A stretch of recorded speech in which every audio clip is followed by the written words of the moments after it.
que deben morir, día 4. Le habían roto los huesos, casi destrozados. Solo percibía a duras penas con fears negros que nada más dejaban ver los ojos y distorsionaban la voz. Lo rodearon, sabía que estaba perdido, que lo habían identificado a aquellos que más lo odiaban, sus compatriotas. Los romanos nunca se hubieran ensañado así. Temía que yo revelara los hilos secretos de la conjura. Los conocía bien de ambas partes, o querían silenciar a uno de los testigos de sus prodigios. Sintió que lo volteaban sobre el piso y que lo ataban. Él, que parecía comandar el grupo, le dijo: te impondremos una penitencia.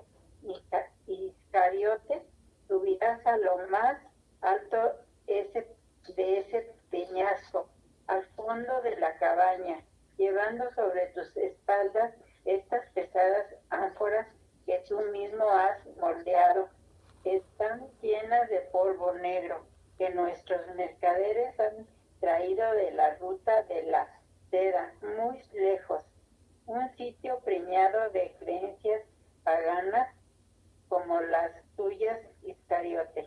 Ahora no te retractes, es demasiado tarde, debes purgar tus ofensas a Dios. Cerraste filas junto a los que seguían a Jesús, cerraste filas con los romanos, cerraste filas con los verdaderos servidores del Señor. A tanto serviste, a tanto traicionaste. Anda, escala el cerro con tu carga, suda y padece como si llevaras una cruz sobre tu lomo. Y cuando estés en lo alto, abre bien tu boca y aspira el aire que te faltó durante el camino. Habrá llegado la hora en que Adonai misericordioso te habrá concedido el perdón por todas tus faltas. Corría penosamente cuesta arriba, tropezando, cayendo, igual que él cuando cargaba su cruz rumbo al Calvario. La garganta se le secaba, sangraba por codos, rodillas y por los pies descalzos, hasta su frente se había roto una vez más contra los escollos que afloraban en el camino, pero no hubo ningún reparo. Habían sido los ángeles del Señor que lo habían visitado, al igual que a Lot, para redimirlo, y le habían impuesto un castigo que cumplía con toda complacencia. Al fin se vería libre de remordimientos. Oh Señor, volvería a ti limpio de inmundicias. Hasta la carga se le hacía más liviana a medida que subía. Es tu gracia, Señor. Ya llegó, ya veo tu ciudad santa desde lo alto de este cerro, y las antorchas que allá abajo han encendido tus ángeles. Una serpiente de fuego me sigue por el camino que he recorrido, un fuego que arde sin llama, y pronto llegará hasta mí para hacerme resplandecer ante tu gloria. Dicen que reventó en la cima del cerro Jonatán. Horrible fue lo que vi desde mi terrazo. Un relámpago y después el trueno. Todo el campo quedó lleno de sangre. Jonatán parece haber reventado. Y hay vísceras esparcidas por todo aquello. Creo que el Sanedrín tomará cartas en el asunto, amigo mío. Supe por buenas fuentes que piensan reservar el terreno para enterrar en él a todo aquel que no merezca sagrada sepultura, a los extranjeros que mueran en Jerusalén. Aceldama llamará al sitio campo de sangre, Jonatán, campo de sangre. ¿Ya se echaron la 1? ¿Ya voy? Sí. Dice 2. María no puede evitarlo. Cada tarde, al ponerse el sol y quedarse sola, sus recuerdos se vuelven llanto estremecedor, y esta tarde más que otras, víspera de su regreso a Nazaret, de donde sabía que no habría de volver, y es como una despedida a la ciudad santa, que había visto sus obras y oído su palabra. La llevaron a vivir justo frente a la puerta de la muralla por la que salió de Jerusalén en su último día de vida. ¿Para qué lo hicieron? ¿Para qué lo hicieron? Para que ella y su pesar también formaran parte del culto en ciernes. Te llevaron y colocaron allí como el objeto símbolo del dolor de la madre que vio padecer al primero de sus hijos, escarnecido a salivazos por una multitud que antes lo adoró con la misma histeria que entonces lo maldecían a él y a sus 12 capitanes fieles, aquellos que lo dejaron solo la noche de la traición, y no podía evitar que las palabras salieran de su boca, una vez más, en amargo reproche, sin saber a ciencia cierta a quién iban dirigidas, si a sí misma, para que la acompañen en su soledad, si a la ciudad entera, si al propio Dios por haber permitido tanta crueldad. Y luego, aquellos que debían protegerlo echaron a volar el rumor de su resurrección porque se halló el sepulcro vacío, revuelo escandaloso que provocó la ira de Pilato y desató la persecución contra ellos mismos, acusados de profanadores de tumbas. Sin embargo, pasado un tiempo prudencial, fueron reapareciendo para agruparse de nuevo y ponerse de acuerdo, según afirmaban, con el dictado de sus palabras, porque no sólo se limitaron a decir que lo habían visto resucitado, sino que estuvo entre ellos durante 40 días y hasta cenaron juntos. Mentira, y bien lo sé. Si alguien vendría primero, trascendiendo la muerte, sería a mí, aunque nada más fuera para servirme de consuelo por un instante. Pero ni en sueños lo he vuelto a ver, ni lo veré más. A nadie mejor que a mí le consta que está muerto. Yo sí metí mis dedos en la herida del costado para lavar con mis propias manos la sangre reseca antes que empezara a pudrirse. Que no venga ahora con sus embustes ese sabiondo de Tomás, ni quieran volverme loca pretendiendo hacerme creer que una semana después de Pentecostés los iluminó su espíritu y hablaron y se entendieron en extrañas lenguas judías y gentiles conversos. Todo fue una gran patraña. Bien que se lo advertí cuando fueron a buscarlo a Nazaret para llenarle la cabeza con todas aquellas ideas locas, para proponerle liderar el grupo, que todo había sido muy bien preparado desde Jerusalén, que simularía ser profeta, que hasta aparentes contradicciones entre su palabra y los doctores de la ley encubrirían el verdadero propósito. Y yo, tratando de convencerlo de que, no obstante los fines a alcanzar, mi instinto de madre no me dejaba tranquila y le decía que algo oscuro se ocultaba detrás de todo aquello, que no se fiara. 1000 veces le rogué hasta lo reprendí. Ya no me quedaba nada por hacer, y llegó el día en que lo vi partir, irradiando dicha. Parecía en verdad aquel de quien las sagradas escrituras dijeran: andarán las gentes a tu luz. Miren, al pasar los años, en qué se ha convertido aquella luz: en un sucio juego como mi dolor, y con él de todos los que en verdad creyeron en él.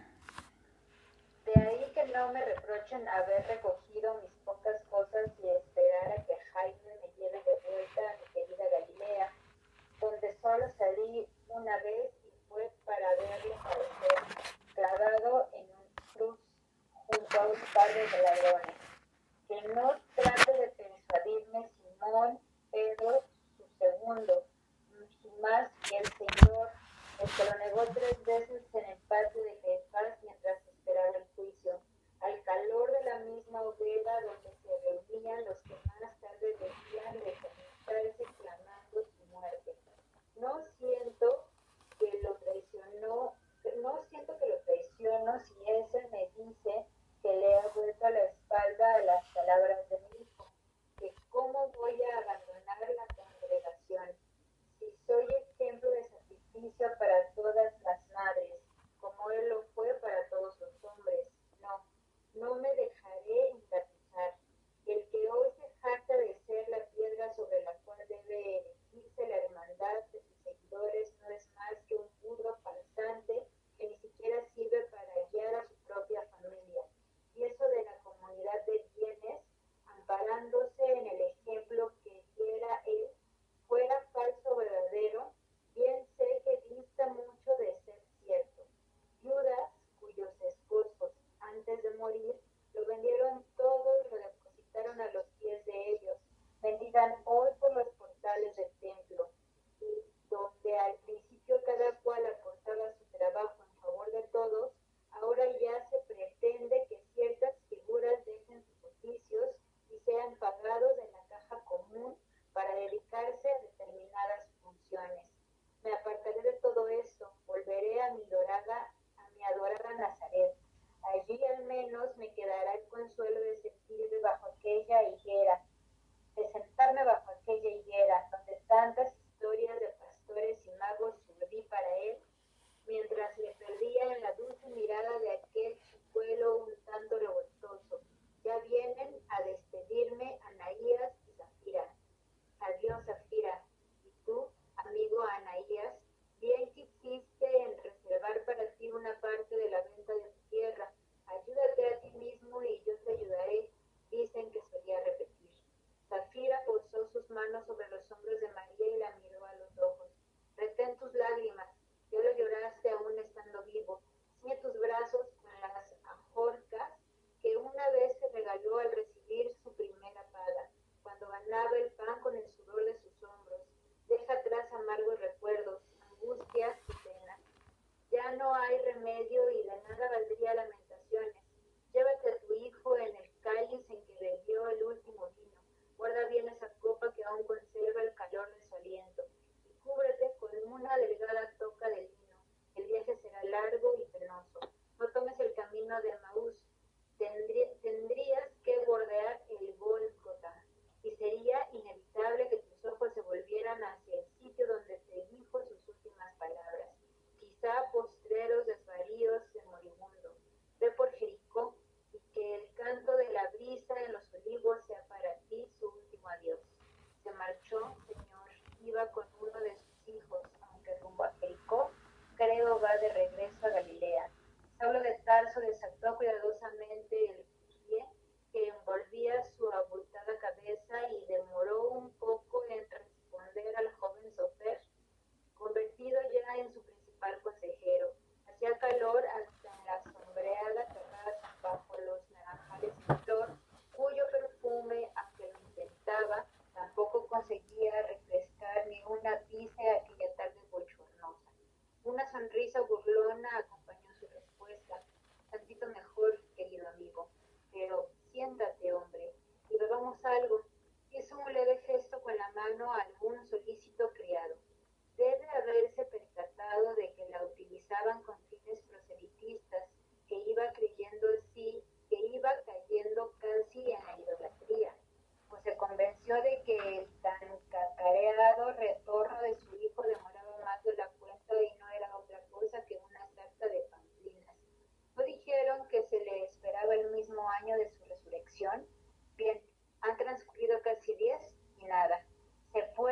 engañar a una masa de fanáticos postergando un suceso esperanzador, una redención, por ejemplo.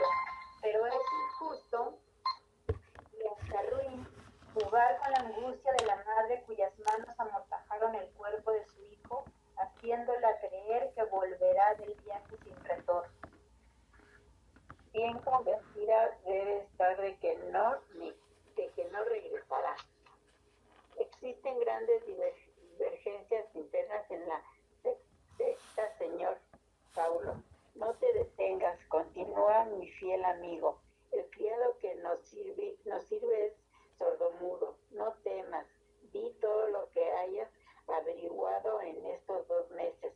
Luego del exitoso cierre del caso Judas Iscariote. A propósito, nuestros queridos partidarios del profeta Galileo han dicho que se despeñó por un barranco y reventó, castigado por aquel a quien había delatado. A todos quieren sacarle partido hasta los reveses. Para todo tienen una explicación bien condimentada y dispuesta a ser dirigida por estómagos incautos. Siempre encuentran el modo de desviar la atención de aquello que no les conviene. Mosé Gesser bebió un sorbo del agridulce zumo de sidra. Sabía que su jefe esperaba un informe minucioso acerca de las actividades de Simón Pedro, conocido por Kefas, y no lo demoró más, pero esta vez no desplegó pergaminos, todo lo traía en su prodigiosa memoria. Creo que Simón Barjona, ese es su nombre original, la conducción de la secta se le va de las manos poco a poco. Si hubiese tenido junto a sí a Esteban, la sagacidad de este hubiese compensado sus exabruptos. Además, el joven lapidado era del grupo de los helénicos, más avanzados, más cultos y en consecuencia más inteligentes. Lo verdaderamente significativo y a lo que pudiera sacarse partido si no proponemos hacer un trabajo limpio y escrupuloso está relacionado con ciertos acápites de su propia organización. Saulo sonrió abiertamente en lo que parecía más una mueca que una muestra de complacencia. Se arrellanó satisfecho por haber encontrado un asesor tan eficiente. El Sofer Gesser se explayó en su discurso con toda calma. Hace unos años estos cristianos instituyeron como requisito para formar parte de la hermandad que quien tuviese bien los vendiera y que quien tuviese bienes los vendiera y aportara íntegramente al producto para beneficio por igual de todos y en especial de aquellos que no poseían nada. Bien, según se supo, cada vez eran menos aquellos que lo entregaban todo. Había reservas. Por otra parte, los helénicos protestaron a causa de la poca o ninguna ayuda que se les prestaba a sus viudas. Puedo enumerarle los casos y son notables, pero los del bando hebreo supieron hallar una solución negociada antes de ponerse en pugna. Salida muy inteligente, pues de haber procedido de forma contraria se habrían debilitado con creces. Hubieran perdido una buena cantidad de poderosos e influyentes miembros. ¿Qué hicieron? No mantener una postura estrictamente hebrea, sino darles participación en el grupo rector a una comisión formada por helénicos. La idea, por supuesto, no partió de Simón Pedro, según es sabido, fue Esteban y vuelve a salir a la palestra. Sin duda, el más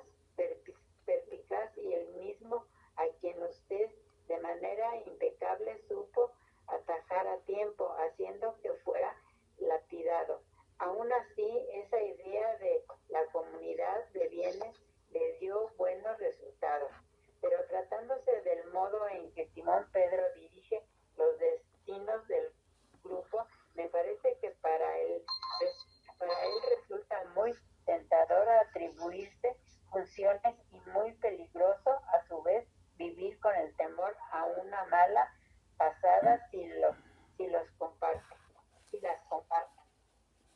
Aprendió mucho durante el tiempo que estuvo al lado de Jesús, es cierto, pero desde el fondo de su ser siempre sale a relucir el rudo carácter del barquero, pescador, y una soberbia congénita que bien puede servirnos mucho con tal de que sepamos aprovecharla oportunamente.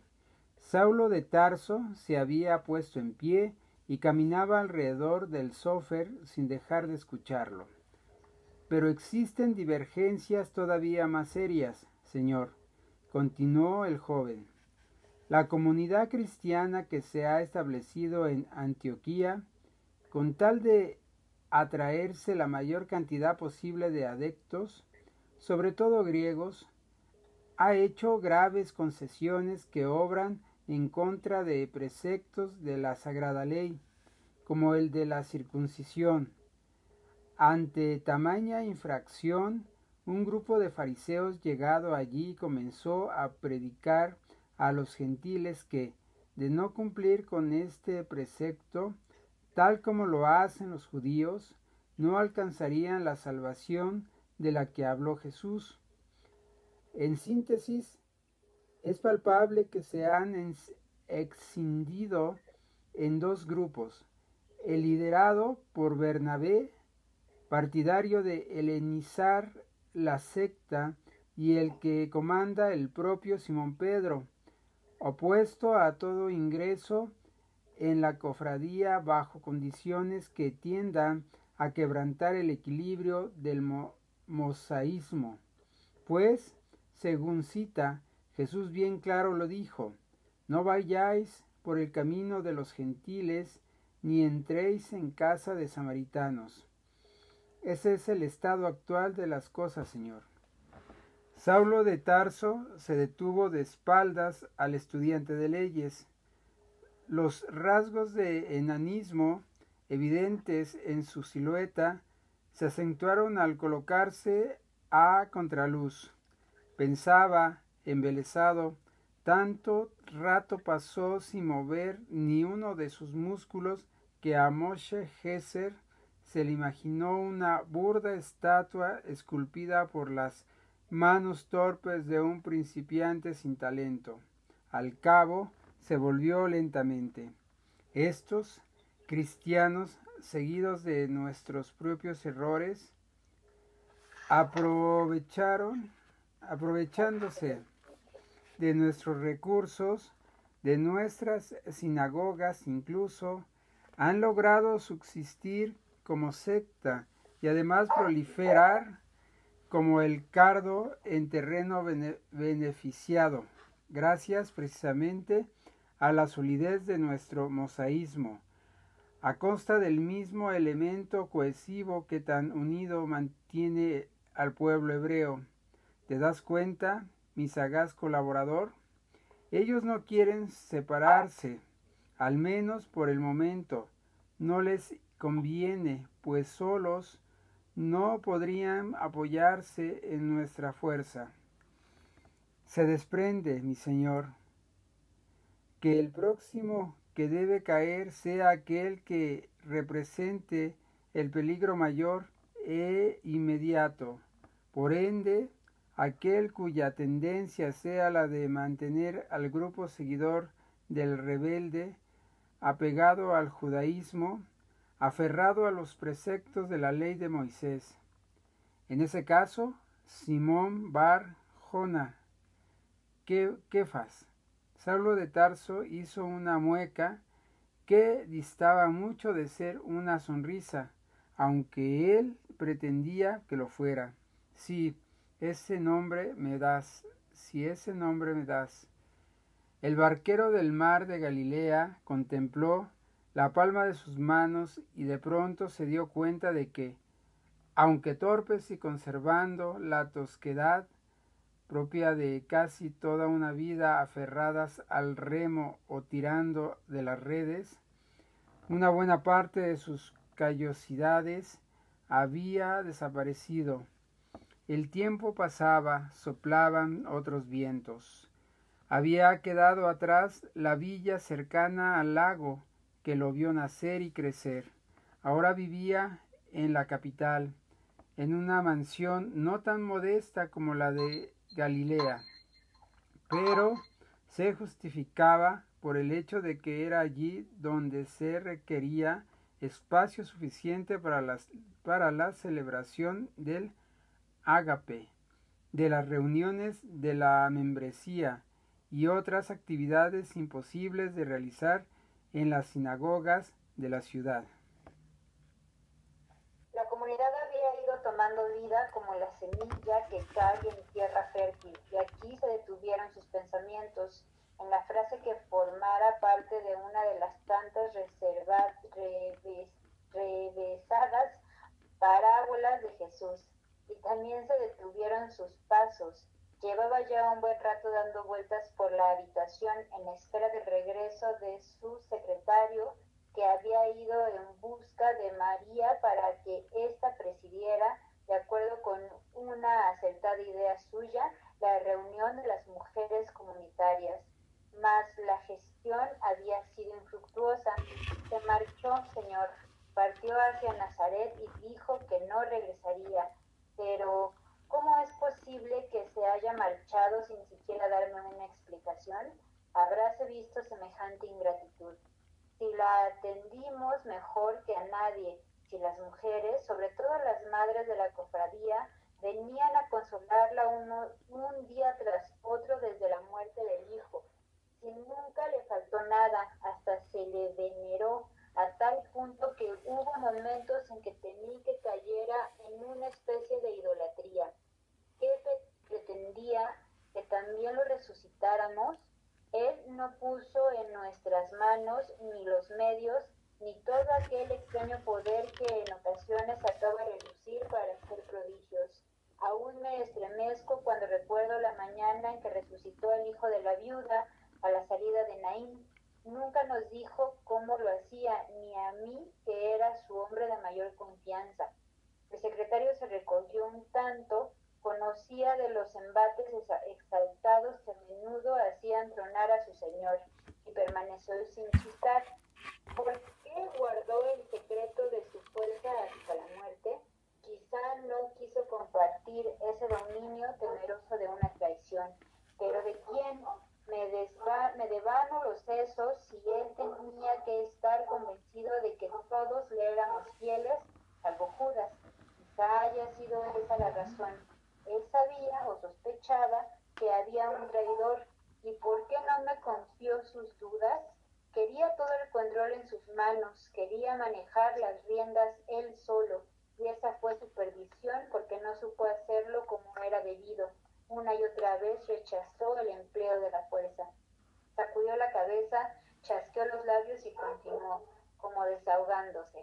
Es cierto que su fachada debía ser la de profeta Josafat, que debía ganarse la confianza de la gente. Hacía tanto tiempo que no surgía un iluminado que reuniera las condiciones que a él le sobraban. El pueblo casi tenía perdidas sus esperanzas, porque los vaticinios de aquellos que mucho antes afirmaron que un redentor vendría para salvaguardar y consolidar la alianza, no se cumplían, sino al contrario. Opresor tras opresor nos aplastaba cada vez más. Pero para quitarnos el pie extranjero de encima, hacía falta también un tanto de violencia. Si la soberbia que descargó contra los mercaderes del templo lo hubiera opuesto a los romanos, Dios, ¿cuántos más lo hubieran seguido? Sin embargo, lo que hizo fue inquietar al Sanedrín y sobre todo a aquellos que lo habían preparado para un levantamiento, no para hablar de advenimientos de reinos celestiales ni para infringir la ley, porque tal exabrupto no estaba en los planes. ¿Te das cuenta, Josafat? Tenía que mostrarse inflexible, pero sus prédicas vacilaban entre los dos extremos. Una tarde dijo: no tenéis que pensar que yo haya venido a traer la paz a la tierra. No he venido a traer la paz, sino la guerra. Sin embargo, un rato antes se había mostrado muy manso. Bienaventurados los que buscan la paz, porque ellos serán llamados hijos de Dios. Por 1000 demonios, ¿quién era capaz de saber con certeza lo que pretendía?